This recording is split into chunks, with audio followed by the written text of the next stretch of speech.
Okay, I think we'll get started. Well, good evening everyone, and welcome to the 9th Annual Feith Memorial Lecture. My name's Gemma Purdy and I'm a member of the board of the Feith Foundation. Welcome especially on this great day for Monash and for the study of Indonesia, for all Melbourne and the ANU as well. It's a very exciting day, and I know that Professor Ray Francis is going to say a few things about it before Ed commences his speech. And before we commence the main event this evening and I hand over to Ray Francis, I just wanted to say a little bit about the work of the Foundation over the past 12 months and also about looking forward to the next 12 months. As you know, the annual Memorial Lecture is our major event in the year, but we're also active in other ways, and we conduct our regular seminar series, to which I know many of you attend regularly. And these seminars we've run again this year on various things, including a major conference that we co-sponsored with Melbourne University and STF Triakara last month on the 1965-66 killings. Our list of projects in the past 12 months has grown quite a bit, and we're really excited about each of them because they each represent a commitment to the vision and mission of the Foundation to continue Feith's work in pursuit of greater understandings of Indonesia, East Timor, human rights and peace building. And I'll just take a few minutes to talk a little bit about each of them. The Feith Digitisation Grant was recently awarded to the Timor Archives, which is managed by the Clearinghouse for Archival Records on Timor, or CHART. The grant will be used to begin an extensive digitisation of the Human Rights Office collection of the Australian Council for Overseas Aid, ACFOA, now ACFID. The collection, recording the work of Pat Walsh and Associates from 1979 to 2000, is among the highest ranking Timor archival collections still in private hands anywhere. The ultimate focus of the project is to make the digital copies available for East Timorese access through institutions in Timor-Leste. The bulk of the grant will be used to train and pay assistants to conduct the scanning work of all the archives, and CHART hopes to engage East Timorese students in Melbourne to do this work. The second project there is the Feith Translation Series, which seeks out high-quality non-fiction manuscripts and facilitates their translation from Indonesian to English, and their publication as e-books and as hard copy books in conjunction with Monash University Publishing. The first book in our inaugural mini-series, translating accounts of the 1965-66 mass violence in Indonesia, was recently launched at the After the Act of Killing conference that I mentioned earlier. This book, Truth Will Out, is edited by Dr. Bhaskara Wadaya and is a striking compilation of essays surveying a variety of views, until now little heard, about the 1965 mass violence and current efforts to understand it. The second book in this series, called Breaking the Silence, edited by Putu Oka Sukanta, will be launched very soon, in fact, later this year. This book includes 15 eyewitness accounts of the horrors of this time, of ordinary people whose lives were turned upside down when the assault against those considered to be members of the Communist Party began. Extraordinarily important within the growing literature and historiography about this period of Indonesia's history, now in English language translation, these books will be a valuable resource for all who seek to understand Indonesia today, and for students of Asian history and the history of mass violence and genocide. John Darling Fellowships, supported by the Feith Foundation, commenced in 2013 with the inaugural recipients of the fellowships, 2 Indonesian filmmakers, Dwi Sujanti Nugraheni and Khairul Nisa. The fellows participated in an intensive postgraduate filmmaking course called Thinking with a Video Camera at the ANU in April, and attended sessions about film distribution, marketing and archiving. The fellowships are designed to train young Indonesian filmmakers in Australia so that their filmmaking skills commercial knowledge and archiving are significantly improved.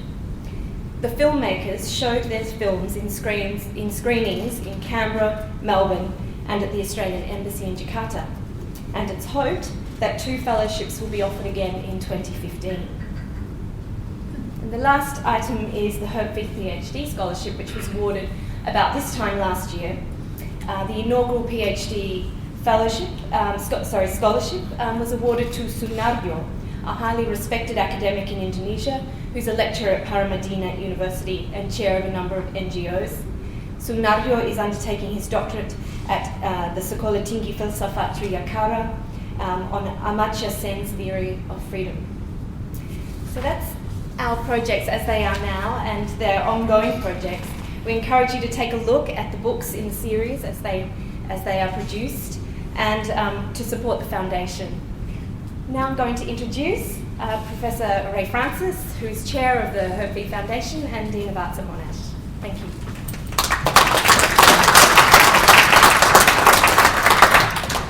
Thanks, Gemma, and a very special welcome to you all here tonight. It's great to see people not just from Monash, but from outside Monash and from Melbourne University and our guest speaker, of course, from the ANU. And that's most appropriate because the Herb Feith Foundation, although it's based at Monash University, is something that reaches out to a lot of the other institutions that Herb was involved in and had an impact on throughout his life. And before we start tonight, of course, I would like to acknowledge that we are on the land of the Kulin Nations and to pay my respects to their elders, past and present. And tonight is an especially exciting night for us here at Monash. And again, I would like to pay tribute to the support that the Herb Feith Foundation and the community of Indonesian scholars has provided over the last year, as Monash has developed a engagement strategy with Indonesia. And those of you who've been watching the press and the news in the last 24 hours will have seen that Tony Abbott has announced a new Australian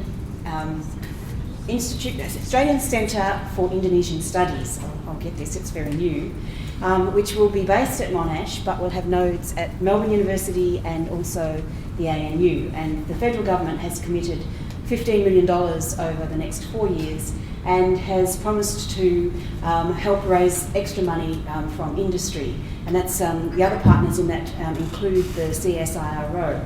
So I think that's a really exciting development, and it would not have happened if it hadn't been for the ongoing commitment of the Indonesianists at Monash to persuade the senior management of just how important our nearest neighbour is to the welfare not just of the university sector but also of Australia as a whole. It's now my great pleasure to introduce our speaker for tonight, who is from our new node partner, the ANU. Professor Ed Aspinall is Professor of Politics in the Department of Political and Social Change in the School of International Political and Strategic Studies in the College of Asia and the Pacific at the Australian National University. He's the author of Opposing Suharto, Compromise, Resistance and Regime Change in Indonesia, and Islam and Nation, Separatist Rebellion in Aceh. He's also the co-editor of several books, including Problems of Democratisation in Indonesia, Elections, Institutions and Society, and The State and Illegality in Indonesia. And today he's speaking on a topic that was close to Herb Feith's heart throughout his life and throughout his engagement with Indonesia, democracy in Indonesia. And he's going to be speaking specifically on the title Democracy in Indonesia Revisited. So over to you, Ed.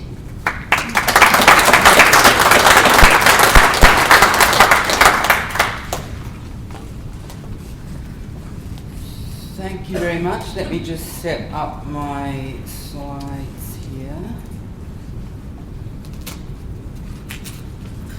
So thank you. It's wonderful to be here as a representative of a node and on this very happy day for Monash and for Indonesian studies in Australia.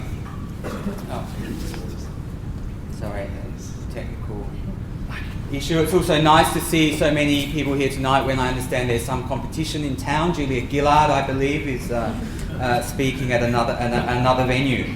But above all, of course, it's a great honour for me personally to be speaking at this event to remember Herb Feith and his contribution to Indonesian studies. When I received the invitation, I was immediately reminded of the first time I attended an event to celebrate Herb's contribution, namely the conference to mark his retirement, which was held 21 years ago, also at Monash.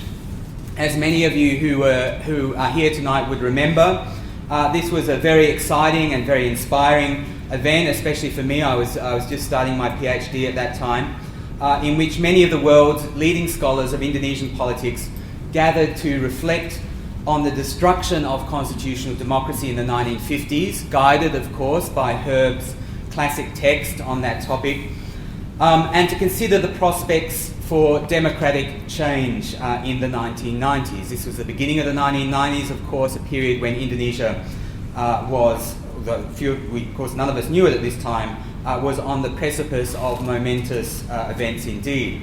The papers were subsequently published in this book, Democracy in Indonesia, 1950s and 1990s, published by Monash and edited by David Borsha and John Legg. So, when I received the invitation, and after thinking about this for a while, it seemed appropriate that I would use the opportunity to speak tonight to reflect on Indonesian democracy today, because of course there's another anniversary this year. It's now 15 years since the downfall of the Suharto regime. So we should really be ready to start coming to some preliminary conclusions about the nature of Indonesian democracy Mark II, and its social foundations and, of course, its likely resilience. So in this lecture, I'm going to revisit some of the analyses made at this Monash conference all those years ago and reconsider them in the light of Indonesia's contemporary democratic transformation.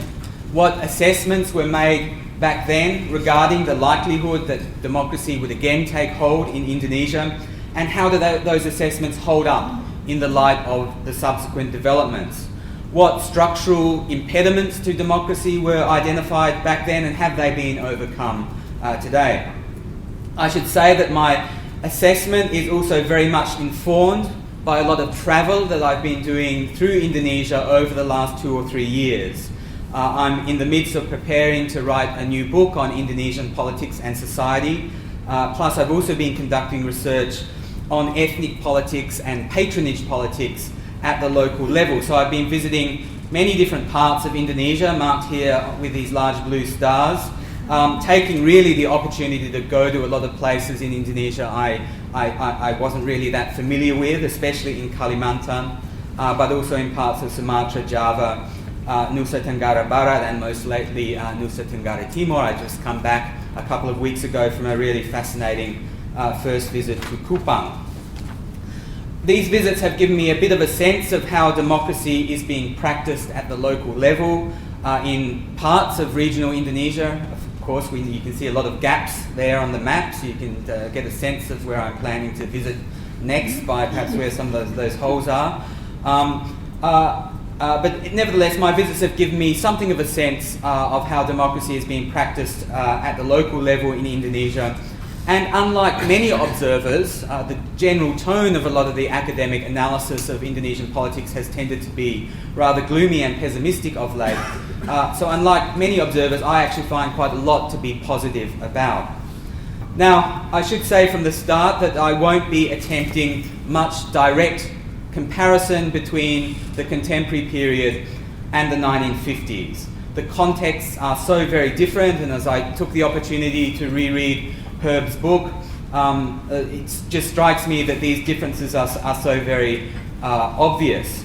But let's start with a few general observations about these two periods of constitutional democracy in Indonesia. So one of the main debates that was aired at that Monash conference concerned a fundamental argument about how best to understand the destruction of liberal democracy in the 1950s. And basically this was a sort of a version of the classic structure versus agency debate that periodically recurs in political science. Herb's book, The Decline of Constitutional Democracy in Indonesia, presents a strong kind of structural logic to this story. Democracy was unable to survive, he argued, as a result of fundamental forces that were unleashed in Indonesia by the revolutionary path to independence. Popular participation in and mobilisation against the Dutch raised expectations for social progress and advancement that were embodied in the word merdeka. And the ensuing militancy overwhelmed a relatively weak state in the subsequent decade. In particular, these forces that had been unleashed by the revolution overwhelmed a group of administrators, as he called them, who were carefully trying to construct the economic and political structures that would allow Indonesia to modernise. Instead, it was the solidarity makers, people like Sukarno, but also many others, he said, who were better able to harness the revolutionary spirit of the time, but in doing so, they destroyed democratic institutions. Now, let me think, 30 years after that book had been published at this conference to mark Herb's retirement, some people at the conference kind of criticised this approach, including, it should be said, Herb himself, and suggested an alternative approach that emphasised not so much structural logic, but actors and contingent events. And this was put most simply by Dan Lev in his contribution to the conference, subsequently published as a book as a chapter in the book we saw before. He wrote that we shouldn't ask what caused the collapse of liberal democracy, but instead who caused the collapse. And for Dan, the answer was very simple: the army did it. So I'm going to come back to this structure versus agency debate and ask how relevant it is to our contemporary democracy in Indonesia in a few moments. But before doing so, it's worth noting as well that the contrasts between the present period and the 1950s are so great that in many ways it's not particularly useful to make a direct comparison. The backdrop of the contemporary period of democratisation or democracy is not the turmoil and mobilisation of the revolutionary years as it was in the 1950s, but rather the stultifying depoliticisation and depoliticisation of the New Order decades. As a result, expectations of what might be achieved through democracy, I believe, are much lower now than they were in the 1950s. Another difference in this regard is that Indonesia doesn't have a large group of destabilising veterans to contend with, and if we look for contemporary examples of their destabilising influence, we might like to think of East Timor, for example, or even within Indonesia of Aceh, where we do see similarities between the role played by that group in the 1950s and today. Moreover, the basic political dynamics in the two periods are very different, especially within the party system. The 1950s saw a dynamic of, firstly, pillarisation, so kind of congregation of political forces around the four great streams or aliran of Indonesian politics in those years: the nationalists, the communists, the traditionalist Muslims and the modernist Muslims. And then from the mid to the late 1950s of polarisation that was overlain on this pattern, for and against the PKI and communists. Fundamental political questions, moreover, about, for example, the place of Islam within the state, polarised political debate and gave politics a winner-take-all dynamic that is almost entirely missing from contemporary political competition and discourse in Indonesia today. Today, the primary logics are, on the one hand, fragmentation of political alignments, combined with a dynamic of what the American political scientist Dan Slater has called promiscuous coalition building. So on the one hand, political alignments are fragmented, but on the other hand, almost everyone can come together to participate in governing coalitions and to share access to state patronage resources. Almost any variety of political coalition is possible in contemporary Indonesia, either at the national or the subnational level. This dynamic makes it arguably harder to harness national energies to achieve agreed development goals, and it breeds political disillusionment, but in other ways it fosters an environment of social peace. There is no winner-take-all mentality in contemporary Indonesia. Rather, almost anyone with mobilising power has some access to state resources.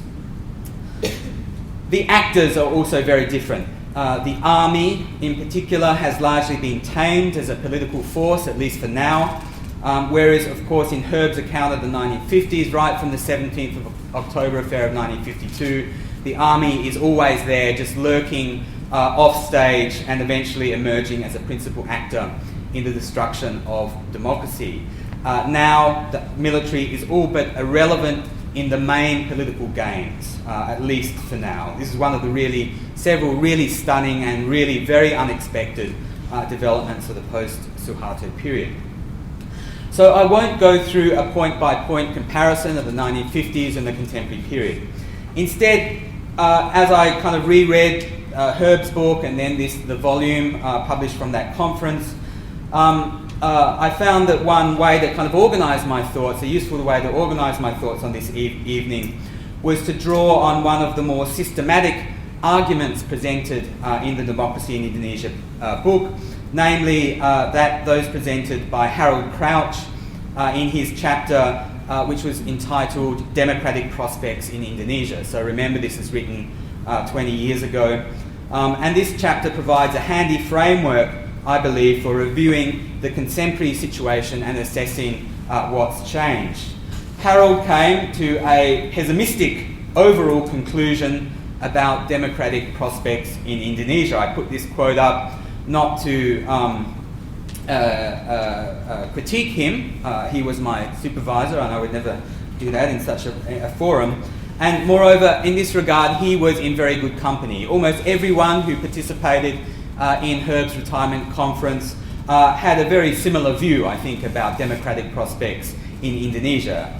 With one or two exceptions, people were not thinking about the short to medium term when they talked about democratic change. And it's worth remembering, I think, that this pessimism that we see reflected in this assessment by Harold was mostly carried forward into the early analyses of post-Suharto democracy. So a lot of the early literature, well, indeed for the first 5 or 10 years of the post-Suharto period, a lot of the writings by political scientists about Indonesian democracy have emphasised things like elite capture of democratic institutions, the power of a resurgent oligarchy, the ubiquity of corruption and patronage, and so on. So anyway, Harold identified 4 main approaches to analysing Indonesia's democratic prospects. The structural approach, a cultural approach, what he called a politics approach, and an international approach.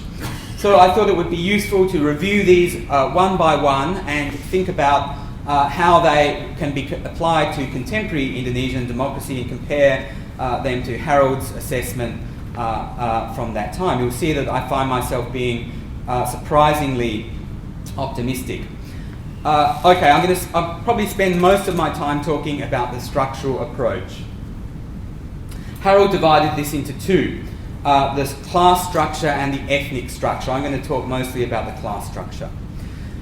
In this regard, Harold wrote, because of course one of the great themes of political science writing and political economy in particular is the relationship between social structure, class structure in particular, and political regime form, in particular, the likelihood of democracy. Harold wrote back then, the Indonesian class structure in the 1990s did not provide a solid foundation for a democratic political system, end quote. And he pointed to 4 factors.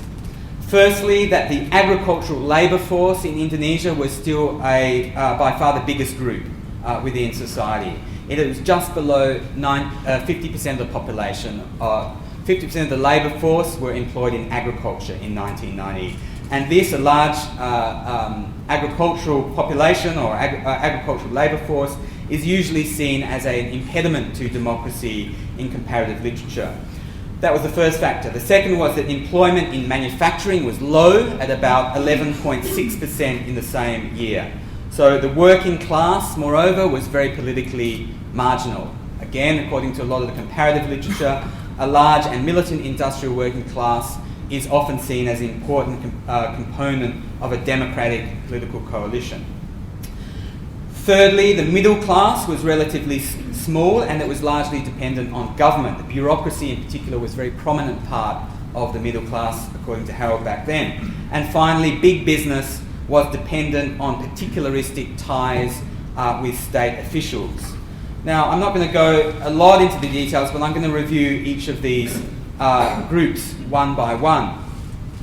In many respects, the basic shape of Indonesian society remains unchanged, but the shape or weight of each group within that overall picture, their political outlooks and their relations with the state, I think, have changed quite a lot. Let's start with business at the kind of the apex of the social system. Now, the classic interpretation here and what Harold and other people were thinking about back then in the 20s was kind of the classic interpretation of Indonesian business that was then being most starkly presented in particular in the works of the political economist Richard Roberson. And the argument here was that Indonesia possessed a weak bourgeoisie, a weak capitalist class that was dependent on the state and to a large extent, especially if we're talking about the indigenous rather than the Chinese component of the capitalist class, had emerged out of the upper echelons of the state bureaucracy. So think of the children of Suharto and other senior officials. And this was a negative when we think about preconditions of democracy. The sociologist Barrington Moore, of course, had very famously once written, "No bourgeois, no democracy." So a strong, independent capitalist class in this view is seen as a prerequisite for democratic development. The question in the late New Order period was very much about whether these crony capitalists could assert interests that were independent of the state. There was a lot of debate about whether, for example, these groups that had been nurtured by the bureaucracy could become independent of it and, for example, advance interests in favour of a greater rule of law, predictability of enforcement of contract and so on. Okay, one thing that is often not noted today is the growing size and depth of the Indonesian private sector. One example, just one figure for you to think about. In 1982-83, 73.3% of state revenues were derived from oil and gas receipts and from overseas aid, i.e. the state was largely fiscally dependent not on the business sector, but on this very narrow sector of economic activity, oil and gas receipts. Richard Roberson wrote that this was a condition for the high degree of independence of the state. The state was not dependent upon any group, including business, within Indonesian society. It was a precondition, in his view, for a strong state. This picture is now basically reversed. So although Indonesia has been through a commodity boom like we have for the last decade, in 2010, 72.7% of state revenues derived from various forms of taxation. So it's flipped. It's almost the exact opposite, in fact. Only 17% was from natural resource revenues, and much less than 1% was from overseas aid. So if the revenue base of the Indonesian state 30 or so years ago was largely independent of business, now it's very much the reverse. This is a really dramatic reversal, in fact, and one we would expect to produce much more assertiveness of the interests of private capital vis-a-vis the state. Now, however, it's not necessarily the case that it is the regularising impulse that is growing stronger as a result of this switch. On the contrary, in many ways, democratisation has provided an even more sort of roughhouse, cowboy sort of environment for the development of business and capitalism in Indonesia. It's often said that corruption was at least centralised and therefore predictable in the Suharto years, compared to the much less predictable corruption of the Reformasi era, when the number of players, of gatekeepers, has expanded greatly, especially with the decentralisation of fiscal and political powers to the region. At the same time, however, these changes have actually broadened the opportunities for policy or political influence by business. Under Suharto, and this is the point really, it was connections to the palace that were the key. So business groups who could forge those kind of links right to the apex of political power were advantaged. Those who lacked them often suffered as a result. Now businesses don't need these sorts of connections. Local connections plus money are not often enough to get you what you need, especially if what you need is access to licenses for land, mining, plantations and the like. So there's a big literature, I'm sure many of you will be familiar with the works of Vedi Hadis and of others about this, of this proliferation of kind of a form of predatory capitalism that's now much more oriented to local politics than it is to national politics. Certainly some of my own research in Kalimantan in particular, I've been able to witness the huge influence of palm oil and mining interests, for example, in local elections. In the province of South Kalimantan, for example, Pilkada, these direct elections of regional government heads, are often contests between rival mining magnates or their stalking horses, where the winner can take it out in economic terms on their rivals in terms of issuing of mining licenses or access to roads and so on. So you get this sort of poster. I think I've cut off some of the names there, but this is for a local election, and almost all the politicians you see there are themselves prominent coal miners in that particular district or in the province. Now it's also, so the point is, and this is sort of the punchline I think, there's been a sort of democratization of Indonesian crony capitalism from a narrow to a much broader social formation with very strong roots in the province. Most businesses find the rough house environment of contemporary Indonesia quite conducive to their operations. This might not favour Indonesia's development in terms of anti-corruption measures. On the contrary, it's a strong impediment to it. But these sorts of business players who found a home in this rough house environment at the local level also have no interest in a return to a centralised authoritarian system. It's worth also pointing out that there are other developments too in the world of business, including the growth of business in sectors that are much less dependent on state licenses, contracts and other privileges. The paradigmatic case of a non-state dependent businessman who's now making a mark politically is of course the former mayor of Solo, current governor of Jakarta and probably future president of Indonesia, Joko Widodo, Jokowi, who was a furniture exporter, a classic non-state dependent sector. So we do see as well the development of, and no one's done a lot of research on this, but of an increasingly politically prominent independent business class of the sort that sociologists and political scientists on Indonesia have really been searching for decades. So there's a complex picture when we look at business, but the bottom line I think is flowing in favour of democracy.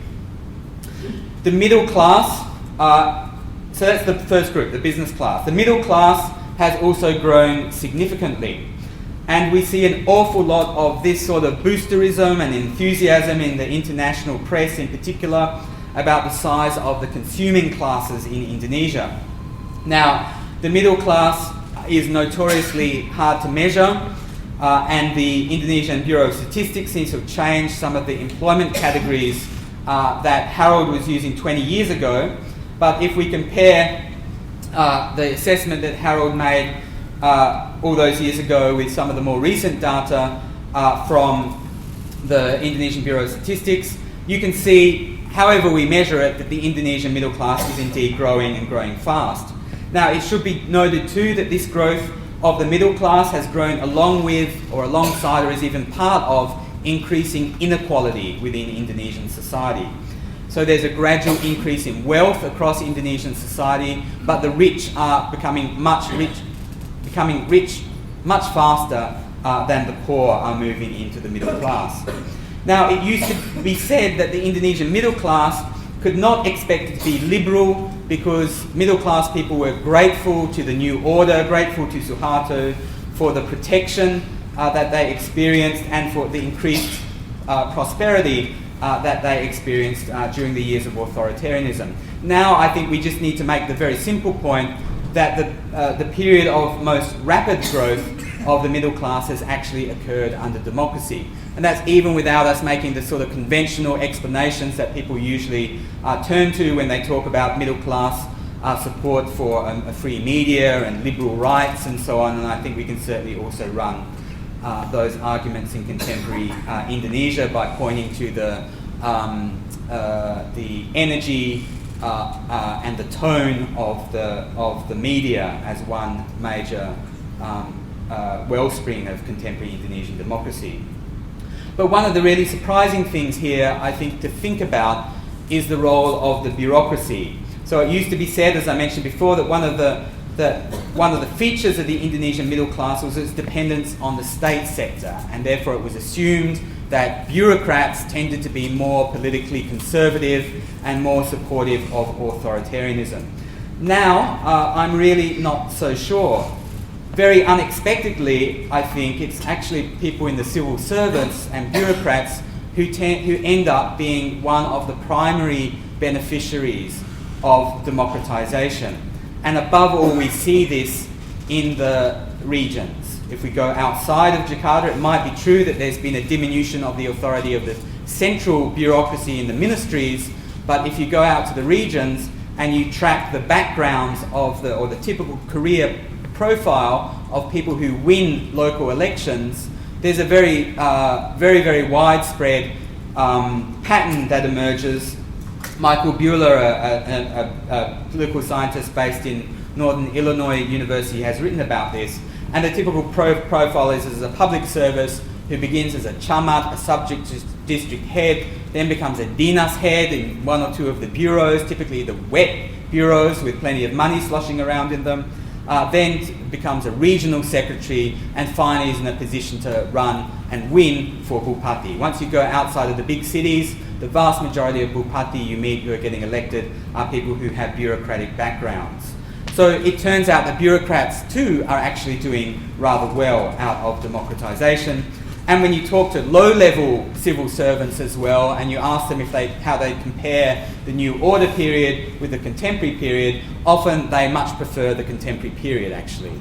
There's much more avenue, for example, to protest or to get around the system if you have a rather, authoritarian superior.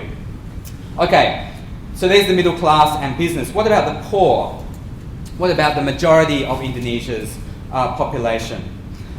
Let's talk first about rural society. Employment in agriculture has declined significantly by about 10% in the period since Harold wrote his assessment. Remember his argument, large agricultural labour force, impediment to democratic development. By 2010, the proportion of the working population employed in agriculture had dipped below 40%. So it was just below 50% 20 years ago. Now it's below 40%. Though most poverty is still rural poverty has also declined significantly. The huge mobile labour force, for example, that used to follow the harvest around the north coast of Java has all but disappeared. A couple of weeks ago, I met the now retired ANU economist Chris Manning in Yogyakarta, and he told me this story about a village not far from Yogyakarta, which was the site of a lot of the early research on rural poverty in Java, I guess 30 or 40 years ago. He said he'd recently revisited it, and the village, which had been this kind of paradigmatic case of rural poverty, is now completely transformed. Poverty used to be concentrated in this large group of villagers who worked tapping palm sugar. He says there's now only one person who has this job left in the whole village.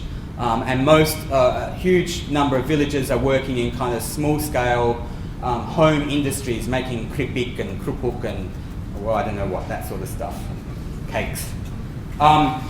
So I think that's one of the really interesting developments. It's not something I know a lot about, but I think it is something that deserves a lot more research, the kind of foundations of contemporary democracy at the village level in rural Indonesia.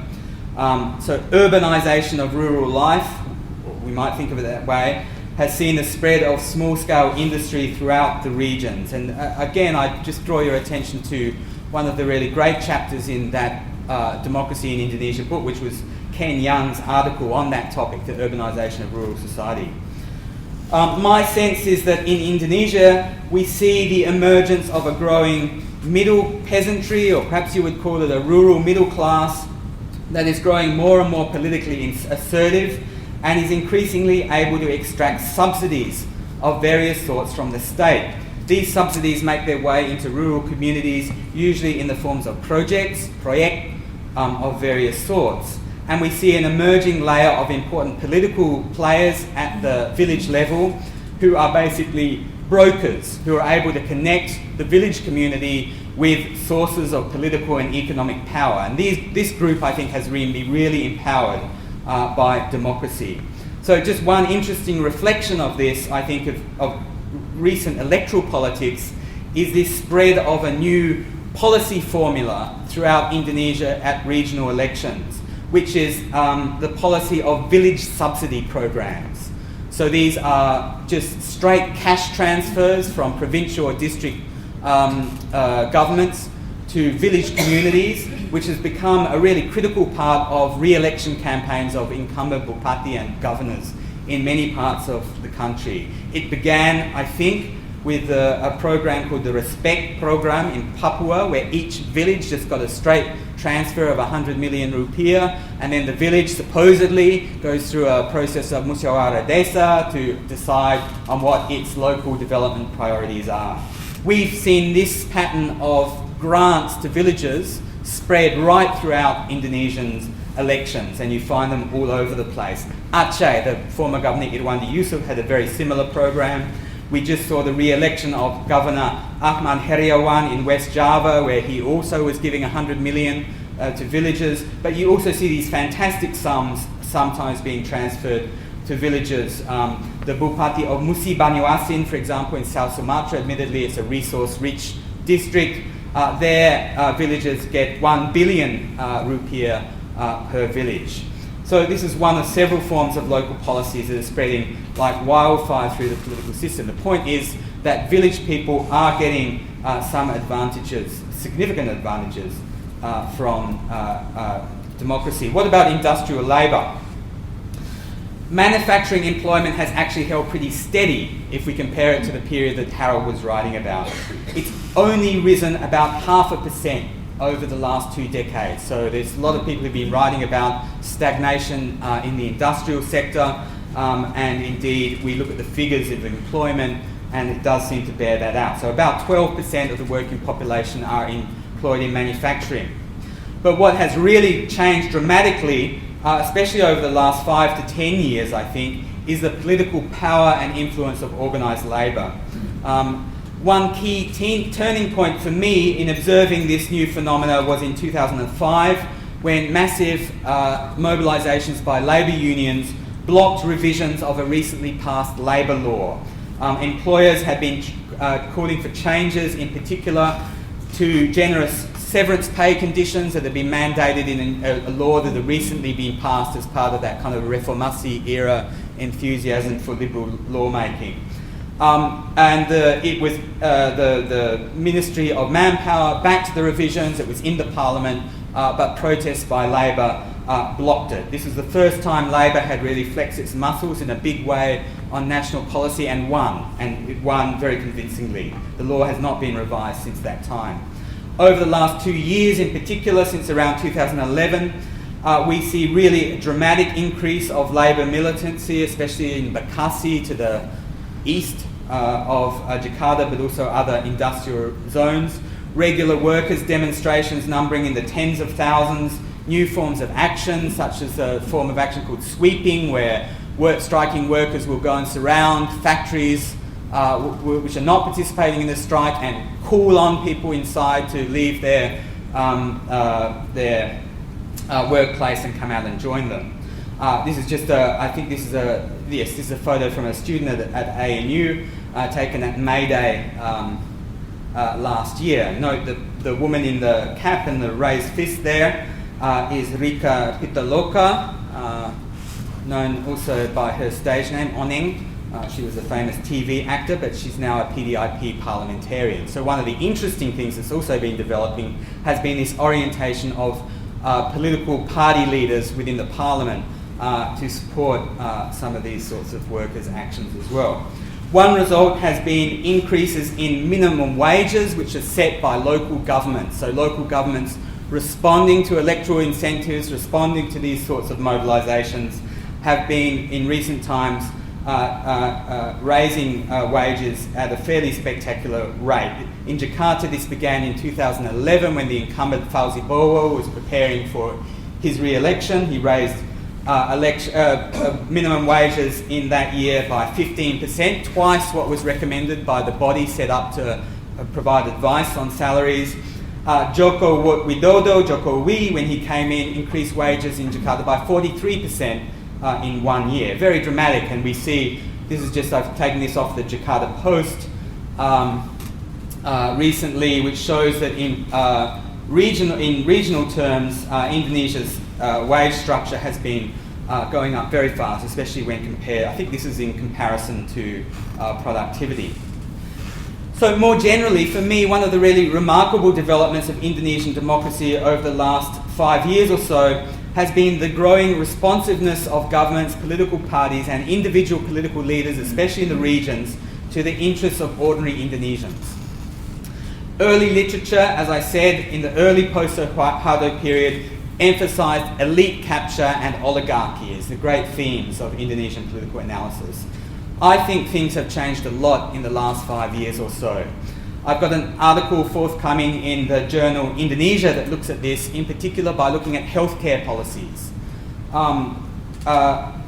One thing that's happened over the last 5 to 10 years has hardly been remarked upon by political analysts of Indonesia is the spread of local healthcare schemes, health insurance schemes, free healthcare programs of various kinds around the country since the introduction of Pilkada, direct elections of regional heads in 2005, in the mid-2000s.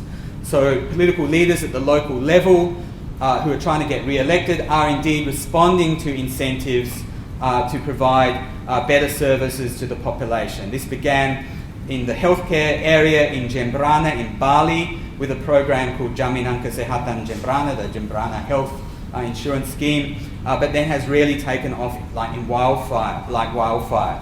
I came to know about this from doing some of my research in Aceh, where a program of the Governor Irwandi Yusuf, the gentleman on your right, was to offer one of these free healthcare programs in Aceh. Anyone with an Aceh ID card, with an Aceh KTP, could go to a hospital and get completely free treatment. Universal healthcare, no restrictions on the categories of illnesses treated or the type of treatments provided. If they couldn't treat you in the Zainal Abidin Public Hospital in Banda Aceh, they would fly you to Jakarta for treatment there. And like many similar programs that have been introduced in different districts and provinces around Indonesia, it led to a real spike in uptake of hospital services when it was introduced. Equally generous scheme in South Sumatra under the Governor Alex Nurdin. Recently met a Japanese PhD student who's been doing research there, and he's been spending a lot of time in the cancer wards in Palembang Hospital and talking about these very poor people who are getting the sort of treatments that would just not have been available to them beforehand. Many of the schemes are a lot less generous, and almost all of them are badly run, but there's a huge volume of them now spreading, prompted very much by the electoral dynamic around Indonesia. The Semeru Institute in Jakarta recently did a survey. They surveyed 262 districts and found that 245 of the 262 districts had a local healthcare scheme of some sort. Moreover, 2 years ago, national social security legislation was passed, and the national government will be introducing a universal health insurance scheme beginning next year, in which the government will pay the premiums of poor Indonesians. So in other words, we see the faint beginnings of an Indonesian welfare state beginning to be constructed. So the point is that governments and at both the national and local levels, I believe, are becoming more responsive to the interests of the poor. This has been a really dramatic shift, especially in the last 5 years or so. So what do we make of all this? Even if we can't see a dramatic structural shift in the composition of Indonesian society, there is nevertheless a gradual shift towards a population structure that is more typical of sustainable democracies. We see a declining poor peasantry and a growing social middle. Difficult to measure, but I think it is nevertheless there. The industrial labour force has not grown rapidly, but it is increasingly well organised and assertive. Clearly, as has been much emphasised in the literature on oligarchy, I'm sure many of you are familiar with this literature, Indonesian capitalists have also benefited significantly from democratisation and are even able to dominate many democratic institutions. But what hasn't been much anticipated by this literature or much emphasised in literature on Indonesian democracy so far is that we also see a much broader social coalition forming in which social benefits are starting to be experienced by much wider groups. And what we certainly do not see, I think, is any significant social constituency in contemporary Indonesia calling for an end to democracy. So my conclusions, in other words, are almost the exact opposite of what Harold's were 20 years ago. Now, I know I've been talking for quite a while already, so I won't speak much about the ethnic structure. Harold thought that the ethnic structure in 1990s Indonesia was not supportive of democracy because regional elites, ethnic elites in the regions, found that their interests were better served by links to the centre than to building up local power bases.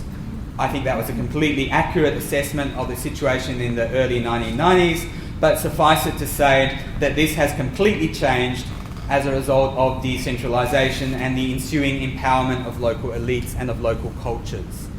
This picture is taken from, that's the same man actually, it's a picture taken from a local election campaign in Kapuas district in central Kalimantan. This guy is running as a deputy bupati and it's a multi-ethnic district. He's showing he's accommodating to all the different ethnic groups by using all their clothing. Anyway, so local elites obviously have been amongst the main beneficiaries of decentralisation. It's interesting to observe their lobbying attempts when moves come to wind back elements of decentralisation. So the Association of Bupati, the Association of Mayors, the Local Government Association and so on have become powerful lobbying forces defending some of those reforms. Okay, so I know I've spent a long time talking about this first element of Harold's assessment and how we might revisit it today, but it's probably the most complicated one. Let me just see where I am on my slides. Sorry, that's a little premature. Okay, the connection between social structure and regime type is not, of course, straightforward, and Harold Crouch recognised this when he wrote that article, and he made the point that political factors that are not directly connected to structure can also have a critical impact. So we're basically back at that structure versus agency debate that featured in that conference back in Monash. In particular, in his chapter in the Democracy in Indonesia book, Harold Crouch wrote or focused on one of the major debates within comparative politics at that time. What was it scholars were asking that initiated transitions from authoritarian to democratic systems? Many argue that the critical trigger was often the emergence of internal conflict within a regime, the difference between softliners and hardliners within the regime. So Harold, in his chapter in that book, devoted a lot of attention to analysing the then conflict that existed between the palace grouping around Suharto and the military group, especially around Beni Murdani. Now, obviously, that sort of analysis is no longer going to be relevant to analysing contemporary Indonesia. But if we were to look for a cognate dynamic that is similarly destructive of democratic systems and that's featured prominently in past literature about transitions to authoritarianism, I think we would look for dysfunctional democratic institutions and the spread of corruption throughout the system. These factors, dysfunctional institutions and corruption, are typically critical trigger factors behind authoritarian reversals in democratic systems. Think, for example, of the recent coup, not so recent now, but a few years back, the most recent coup in Thailand. And of course, they were also a very large part of the backdrop to the rise of authoritarianism in Indonesia that Herb himself considered in his 1962 book. The rise and fall of cabinets in the 1950s, the horse trading that went on at the centre of government, dagang sapi, cow trading, I suppose you'd call it, the tendency of the parties to use the ministries as milch cows, the kind of corruption that was developing at the heart of the body politic in the 1950s is very much sort of the glue that was clogging up the machinery of Indonesian democracy. So, contemporary corruption in Indonesia. We all know that this is a massive problem. In many ways, it is the problem of contemporary Indonesian democracy. It certainly dominates the reporting that one sees on a daily basis in the Indonesian media. Just think of some of the big scandals that have occurred in Indonesia in the last year alone. The Joko Susilo scandal, for example, the former head of the traffic police, who was found to have assets equivalent to the value of 350 years of his take-home salary. Or we could think of the beef import scandal, one of the most spectacular, that's left a trail of wreckage through the PKS party, the Prosperous Justice Party. Note the similar jackets these gentlemen are wearing. These are the fashion item of the year, perhaps in Indonesia, the KPK jackets to signify that you're officially a major corruption suspect. Then we can think also of the Hambalang scandal about a sports stadium in West Java. In fact, a lot of interlinked scandals that have similarly left a trail of wreckage through the Partai Demokrat, SBY's own parties. And these, of course, are just a small sample of some of the biggest scandals of the last year alone. In many ways, the corruption story that's told in Herb's 1962 book about the 1950s really seems like peanuts compared to the scale of Indonesian corruption today. Think, for example, of the prominence of even big players in some of the contemporary scandals. For example, there was the junior police officer in West Papua, I can't recall his name for the moment, who had turned out that 1 trillion rupiah, or about $102 million US, had passed through his bank account in recent years. He wasn't even a particularly senior person. Corruption is problematic in two respects in particular for Indonesian democracy. Firstly, the continuing inability to construct a functioning rule of law, the lack of predictability for, well, all players in Indonesian society, but including for business in terms of enforcement of property rights, enforcement of contract, and so on. Most legal disputes can and are only resolved by money. And secondly, the monetisation that infuses the political system, the centrality of patronage to the political process itself. Part of my own research, and I'm going to talk a little bit about this, the monetisation of politics, looks at what's usually called politik uang, money politics in Indonesian elections at the local level. Getting elected at the local level, whether in the legislative elections or in the district or in the executive elections, is extremely expensive. Everyone knows this, everyone moans about it. Not only the formal sort of expenses such as advertising and events, but also the payments that are made to and through electoral campaign structures in Indonesia. In Indonesia, this campaign structure is known as the Tim Sukses. So every candidate for office, whether for executive office or legislative office, will establish one or more Tim Sukses. They're both basically in this shape. I won't go through it in detail, but the idea is it's basically a classic brokerage pyramid that connects the candidate at the centre right down to groups of individual voters at the village or community level, with a lot of intermediaries in between. In this particular case, we're looking at a district election, so at the top You have the candidate and his or her core team. Then you have sub-district coordinators, village coordinators, polling booth coordinators, and then volunteers who then target individual voters. The idea is that you can get to know the preferences of individual voters and influence their voter choice.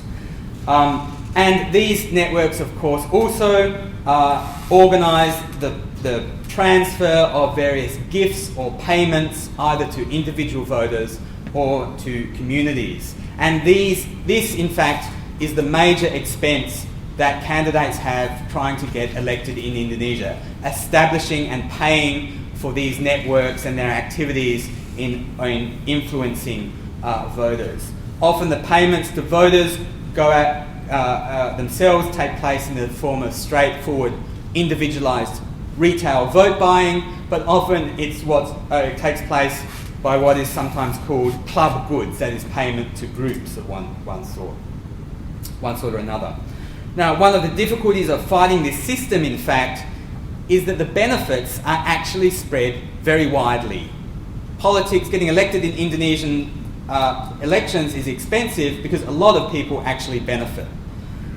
When politicians campaign in the villages, or when they try to establish their Tim Success structures down at the village level, one of the interesting things I've been coming across right around the country is that they often confront demands from village level brokers. So it could be a village head, or with the Indonesian term, right, is tokoh masyarakat, so a community leader of one sort or another, all sorts of people actually, who will usually say, we will vote for you if you provide, but our mosque needs money for repairs, or our church needs money for repairs, or we need chairs for the village hall, or we need a road fixed, or our bridge fixed, or a drainage canal fixed, or whatever it is. There's almost always some sort of expense that is communicated to the candidate. And this can be very expensive.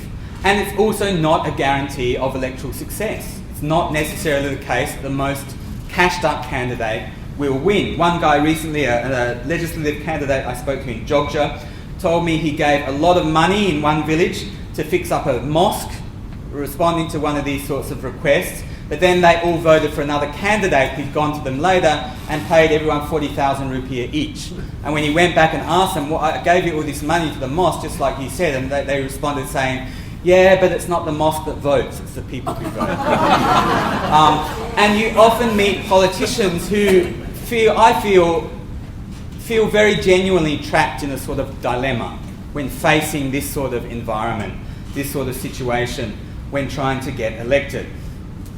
At the same time, they often have great difficulties in securing the loyalty of their own Tim Success members. One of the big problems is that people who get recruited to fill these intermediary brokerage positions in these structures often engage in all sorts of predatory behaviour themselves. This predatory behaviour usually comes in two forms. They often steal money that's being sent down through the system to be distributed to voters. Often on a very large scale they steal because it's all illegal, so there's no enforcement of these deals. Or often they simply desert to richer candidates. So my hunch actually is that money politics of this sort will eventually be overcome by internal dynamics as political candidates themselves, politicians, begin to learn some of the lessons of the unreliability of this method of engaging in political campaigning. And in fact, I think one of the interesting developments of recent times is the way that a lot of the policy reforms I was talking about before, like local healthcare schemes, are often not actually being introduced by the sort of candidates we would expect, people with NGO backgrounds or people who have these kind of clean scheme, kind of reforming images. Some of them are, but often they're actually being initiated by old-style patronage politicians like Alex Nurdin in South Sumatra. So I think a lot of candidates are actually assessing the efficacy of different forms of campaign styles, money versus policy. Again, if we cast our minds back to the debates surrounding the downfall of liberal democracy 21 years ago in the Monash conference, one of the obvious ways to rephrase this question would be to take the kind of Dan Lev approach and ask not what it is that's most likely to destroy Indonesian democracy, but who. Now, that's a controversial slide, I realise. Now, at the present time, the likelihood of democracy being overthrown from without by a force from outside the democratic political system, by the army, for example, I think is very low. That's not because army ideology has been greatly reformed. I suspect that's not the case. Or even that the army lacks the infrastructure to do it. I think the army territorial structure is completely unreformed. So the army does have the coercive capacity to intervene if it wanted to. But I think just the political situation doesn't allow this. Such an intervention, I think, would require extraordinary crisis conditions of the sort that we don't witness. So a genuine threat to democracy is much more likely to come from within the system. A strong man, for example, who vows to crack a few heads in order to clean out corruption and to achieve more rapid economic growth, streamline policy making and implementation, stop all those disruptive demonstrations, overpower the local oligarchs and strongmen and so on. So in other words, we're looking at a sort of a Thaksin or a Putin or an Indira Gandhi sort of scenario. And this part is being played at present, of course, by this man, Prabowo Subianto, former Special Forces General, former Suharto's son-in-law, polo-playing, mining company owning champion of the poor. It seems pretty clear, however, that for the moment at least, that his presidential ambitions are going to be scuppered by the man of the moment who presents a very different style of Indonesian leadership and a very different sort of image, Joko Widodo. Now, I'm not going to talk a lot about him, certainly happy to address anything in discussion afterwards, but one of the key points to think about is that this is a man, I think, who's been driven to the top of Indonesian politics very much by a lot of those local political dynamics that I was talking about before. For example, one of his claims to fame is the introduction of a very successful local healthcare policy in Solo when he was mayor there, which he then kind of was the model for a similar healthcare program in Jakarta that was introduced when he came to power as governor of Jakarta. I know I'm running out of time, but one quick point to make here is that when you travel around Indonesia, a lot of the emphasis in the study on Indonesian decentralization and local politics is about local mafias, local clans, local strongmen and so on. But I think we actually also see a lot of this type of politician emerging at the local level. He's not an isolated case, in fact. So, conclusion on the politics approach. Yes, there are plenty of issues that can lead to democratic breakdown in contemporary Indonesia, but we also see countering those sort of issues and flowing against them, we see also very heartening signs of democratic deepening that are also emerging. And I haven't even spoken about the kind of horizontal control mechanisms like the KPK or the Constitutional Court or so on. How am I going for time? I know I've been speaking for a while. 5 more minutes? Yes. Okay, I'll try and be very quick on these last couple of points. Oh, that's already the end of the slide. It shows we're coming towards the end. Cultural approach. So 2 more approaches that Harold talked about. One was the cultural approach. So he assessed the influence of what he called the durability of traditional culture to explain authoritarianism, especially drawing on Benedict Anderson's idea of the Javanese idea of power. I'm sure most of you will be familiar with this idea that there are certain, in particular, Javanese beliefs that kind of foster authoritarianism, the emphasis on unity over division, etc., etc. Cultural analyses of Indonesian politics of this sort have really fallen out of favour for good reasons, partly to do with our changing views about the relationship between culture and politics. I won't go into that. But there's another very good reason why they've fallen out of favour, I think, is that when you talk to political players within Indonesia's political system, including, for example, local politicians, you just don't find any evidence of this sort of resonance of cultural ideas leading towards authoritarian political tendencies. When you talk to Indonesian local politicians, they are just as rational and calculating as politicians in any country. For example, they will talk endlessly about the numbers in their electorates, how they'll calculate the numbers, the targets they need to hit in particular areas. That's what that Team Success structure is. It's all about hitting the numbers. And of course, in different parts of Indonesia, they will draw on different aspects of local adat or local clan structures or whatever it will be to try and help them try and get elected. But frankly, I find them often very calculating and cynical about how they talk about these things. The mayor of the city of Singkawang in West Kalimantan was most memorable. I still remember very clearly. This was an election in a city that's basically half Muslim and half Chinese. And it was a very tense election, a lot of religious mobilization. And he said, what was it? Begitu masuk pilkada, saya fanatik. Begitu menang, saya normal. So when I go into the election, I'm a fanatic, but the moment I win, I'm just back to normal. So there's a lot of use of religious and cultural themes in elections, but it's basically all about, or largely about, political calculation, I think.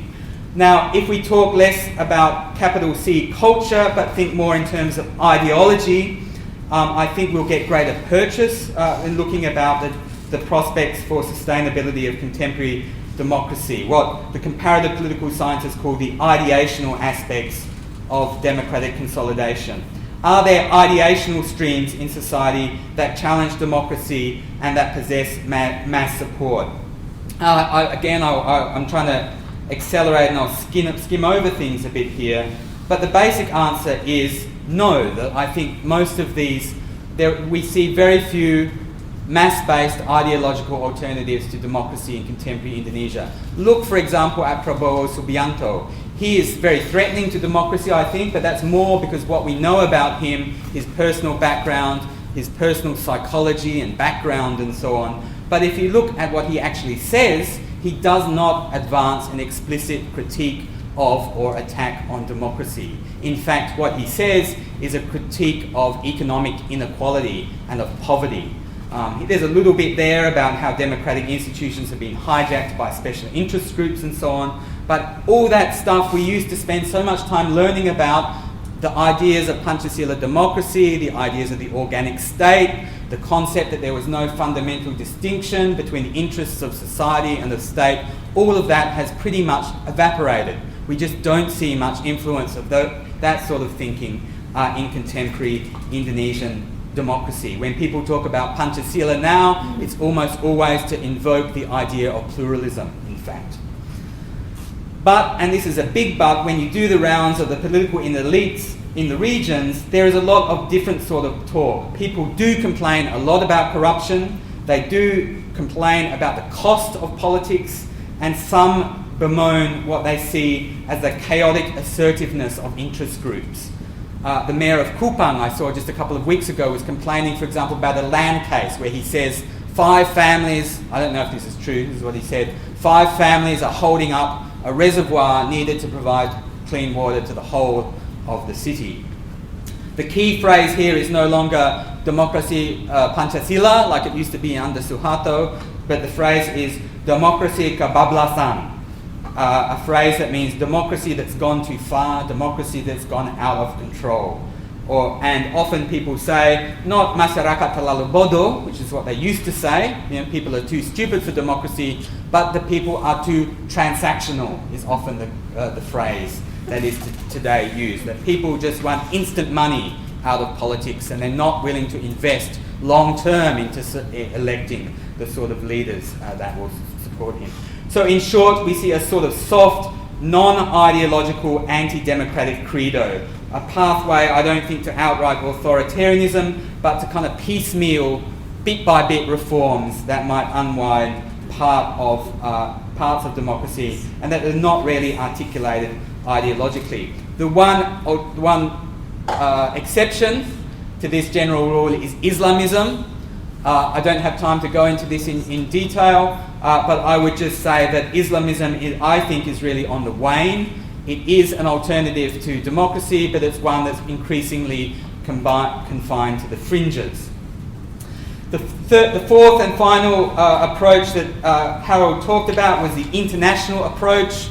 Is there an international environment that supports or undermines democracy? I think the answer here is so clear that I don't even really need to talk about it very much. To a large degree, the New Order was really a product of the Cold War, and that when the Cold War ended, so too did a supportive environment for it.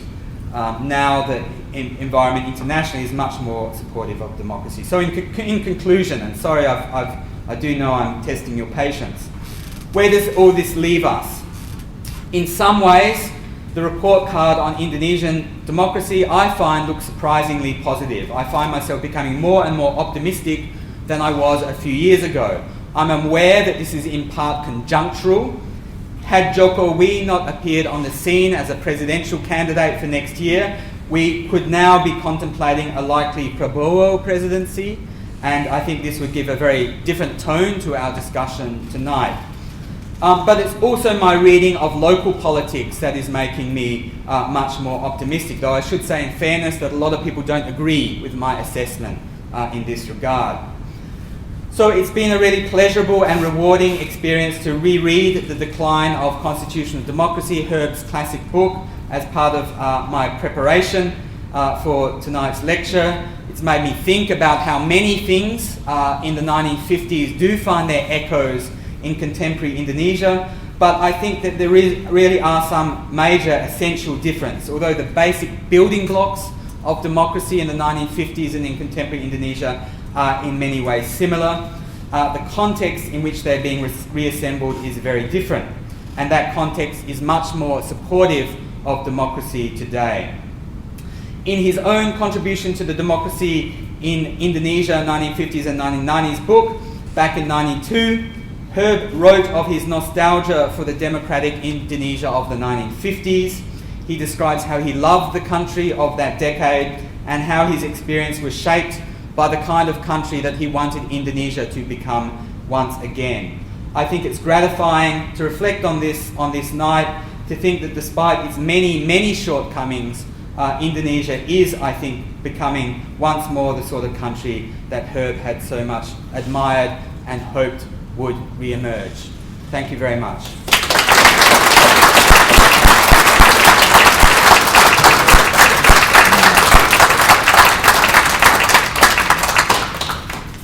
Thanks so much for that fascinating talk, Ed, and I apologise as the chair, I just couldn't stop him because it was so interesting.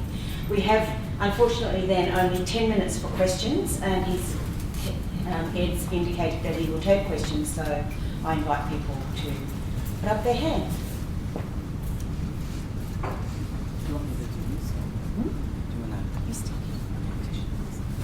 Thanks. Firstly, I'd like to thank you for a terrific presentation. In terms of, just a historical comment, in terms of under the Suharto government, actually tourism was a very important industry with visits to Borobudur, Bali, and also to Raja, which was the tourist trail in a sense.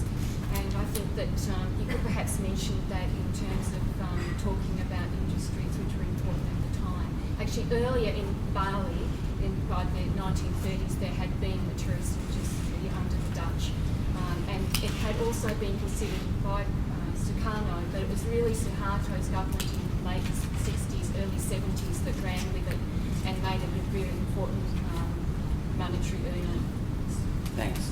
Shall we take a few? Or? Yeah, we'll take a few, I think, and see which ones you like the best. Oh, thanks. It is very nice to see, it is very nice to see this bullying style of New Order politics has disappeared. But now that it's all about making the money flow, where on earth does all this money come from? Ed, is it just the taxation system working?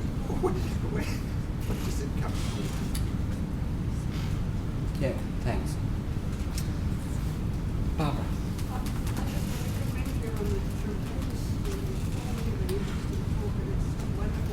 positive voice, talking about things that are happening in the provinces that are going on at the local level. But I wondered what your idea was about how to address this feeling of malaise at the elite level among the, I suppose, a large number of urban-based people, the artists that I know who are always talking about politics being totally corrupt and not worth their efforts anymore, and putting on performances which is sort of bring, how can we recover the sense of commitment and idealism in this country? Shall I go for it? All right, thanks so much for those comments and questions. First is about tourism. It's a great comment, thank you. It's something I haven't considered a lot, but one thing I've really noticed, I've been going back to Jogja for the first time for many years in recent times, and it's just that I think it's an interesting reflection on, I think, the growing influence of the Indonesian middle class, actually, that Jalan Malioboro, which used to be full of all these kind of trinkets and kind of tourist kitsch, which was aimed at foreigners, is now almost entirely aimed at the domestic market. And you see this huge boom of domestic tourism. I think it's a really interesting reflection on the changing nature of Indonesian society. Secondly, now if it's all about money, where does the money come from? And I think that's it comes from corruption. That's the simple answer. So the reason that a lot of the people who win these Pilkada elections out in the region are bureaucrats is that they have often had direct access to state resources. So especially if you're in a bureau like Public Works, this is a classic actually. So many Bupati have backgrounds as head of Dinas PU. It's because it's one of the wet government departments. So that's where they build up their resources and they build up their networks through that. Also from investors. So like in these kind of cases, like in South Kalimantan, I showed you the poster of, or in Central Kalimantan, it's from palm oil investors often. So then, of course, the Bupati is indebted to the backer and must pay that back. In fact, one of the phrases I hear a lot in elections is that these days in elections, it's not the candidate who's successful, it's the Tim Success who are successful. So it's these Tim Success members who are often contractors who provide the funds to get the candidate elected, and then the first year or two in which the Bupati is in office, it's all about paying back those favours. And the favours are usually repaid in several forms. Two main forms really, projects. So if you're a contractor or some kind of business person, you get projects, and there's often this terrible decline in the standard of road building and so on in the first few years, and employment, especially jobs or promotions as public service. So that monetisation of politics has very destructive consequences, certainly. How to address the feeling of malaise from Barbara. Yeah, I mean, I don't know exactly. I mean, artists are always, that's sort of their job, isn't it, to experience malaise and ennui and so on. But, I mean, I think it is a problem. I mean, again, I've just been back to Jogja as well as Kupang, and one of the things that, there was a candidate there who was describing how he was trying to plan to organise to buy the vote. He was targeting all these poor kampung. There's a lot of talk about how much it would cost. Last time it was 20,000, it's going to be 25,000 this year. And I didn't even think to answer this question, but the guy from Gajah Mada who was with me says, why don't you target middle-class voters? And he says, they don't vote. So there is a real problem, I think, of this sort of alienation amongst the middle classes from politics, while a lot of the poorer people are participating on a sort of monetary basis, I guess. So I think that is a problem, but I think the answer is really going to be in people like Joko Widodo, who he really has had a galvanising effect exactly on a lot of those sorts of people. Now, I know once he becomes president, as he almost certainly will, it could be like Obama or something. People will be disillusioned. But for now, I think it is very heartening that someone like that can maybe not galvanise the artists, but at least galvanise, I don't know, the people who work in insurance companies or whatever it would be. Well, a few years ago, the artists were very energetic, Right. expressing the local and being very celebratory. Right. And I guess a lot of them are still doing it, but I think it's sort of wearing out. That's some Right. And I wonder what comes next in this context. I don't expect you to answer. Yeah. I'm just sort of sticking up for, not Yeah. forward up. Thanks. I'm happy to keep going as long as you like. A very quick one from a business aspect, Ed. Yeah. In the last 5 years or so, what's been the rate of inflation? Oh, you're asking the wrong person. I'm a political scientist. Well, Does anyone know what the rate of inflation is? It's reasonably low. I mean, I don't know what that means in an Indonesian context, but it's been. I feel really inadequate. We have a whole group of specialists in the Indonesian economy at ANU, so if there's any of that kind of question, I usually just say, ask Hal Hill.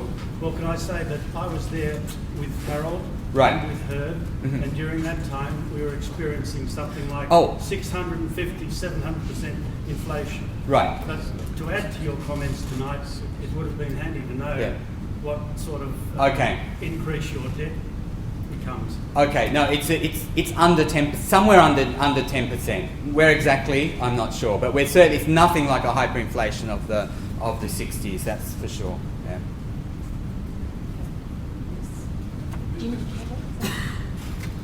Just a quick one, Ed. Could you elaborate on the crisis, or the type of crisis that will actually preempt the military intervention to destroy democracy? Should we take a couple more? Okay, just a couple. This may test you slightly too. If the money comes from corruption and improvement government money, it's not going on economic development, is it? Now you say that the deployment in the agricultural sector is now less than 40%, whereas it's a lot higher. The increase in employment in the industrial sector is about 1%. The population is going up much more, the population increase, and the productivity is questionable. So it seems to me there's going to be a lot of people who aren't being catered for in this situation, who go to miss out, who don't feel that they're stakeholders. So I'm wondering how that set of factors is going to affect the set of state to stabilise democracy. Leave it at that? Okay. So what kind of crisis could prompt the military to intervene? And I don't know, but I think it would be it would have to be it is hard to imagine at the moment. I mean, if you look at possible scenarios, one thing we were thinking about during the last election was that the management of Indonesia's elections seemed to be in decline. So you could imagine a scenario in which, say, you had a presidential election that was close, but the management by the electoral bodies was really questionable, and there were allegations of massive vote buying and or rigging of the results and so on. That could perhaps precipitate the kind of crisis condition under which you could imagine military intervention. But I just don't think that's going to happen next time. Although, I think it is true that the quality of electoral management is in decline in Indonesia. I think it's very likely we're going to have such a big landslide for Joko Widodo that won't really matter. The second question is about corruption, taking money out of development and various people being not accommodated. So those I can't tell you the precise figures. So those employment, that was a proportion of the overall employment. So there are people being absorbed in different sectors of employment, and I would think that a lot of it's in services of various sorts. So although I think it is true that inequality is increasing, still there's been significant progress in combating overall poverty levels. There's still a lot of very poor people in Indonesia, and when you add the near poor to that figure, then you're looking at almost half the population. So there is still a very big problem of poverty in Indonesia. But I think the overall trends are still towards greater absorption of a growing share of the population into more prosperous income brackets of various sorts. So I see a big problem with inequality, not a huge ballooning of unemployed or underemployed people, though that's still obviously a big problem. If the money's, it certainly is true that a lot of the money is being diverted from development programs towards corruption, but then again, I don't feel confident in answering this. I'm not an economist, but a lot of it then gets redistributed, I think, through election campaigns. There's been people who've, for example, done assessments of the amount of money in circulation in election years, and there's this incredible jump in Indonesia. That then gets spent on consumption or invested into small-scale businesses or whatever it is, and then prompts economic activity. But sure, I do agree it is a big problem. Okay, Ed said he's happy to keep going on as long as people want, but I think that would be unfair. And we also have to bring the formal part of the proceedings to a close. So it just remains for me to thank the members of the board who organised the lecture tonight, especially Gemma Purdy, who I suspect did a lot of work. And also, once again, to thank Ed for his wonderful talk that's just been so satisfying, so rich, so wide-ranging, and so thought-provoking. So please join me in thanking. I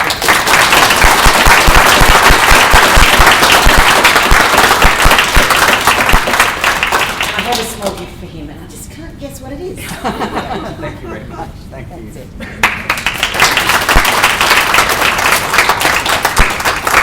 Thank you all for coming.